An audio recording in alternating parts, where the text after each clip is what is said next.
Saturday special veg మునక్కాయలు friends. మునక్కాయలు సాంబార్, మునక్కాయ ఫ్రై అన్నీ చేసుకోవచ్చు కదా ఫ్రెండ్స్. మా మునక్కాయల చెట్టు అయితే ఉంది. మునక్కాయ చెట్టుకి మేమైతే మునక్కాయలు కోసుకొని చేసుకుంటాం ఫ్రెండ్స్. గోడకి మునక్కాయల చెట్టుకి మునక్కాయ అయితే కోసేస్తున్నాం ఫ్రెండ్స్.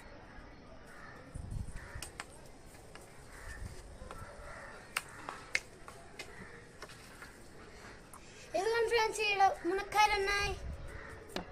కింద ఇసుక పై నుంచి మునక్కాయలు ఉన్నాయి చూడ ఫ్రెండ్స్. అవి కోసేస్తా ఫ్రెండ్స్. నేనైతే చూడండి ఫ్రెండ్స్, ఇసుకలో ఎట్లా తొక్కుతున్నాను.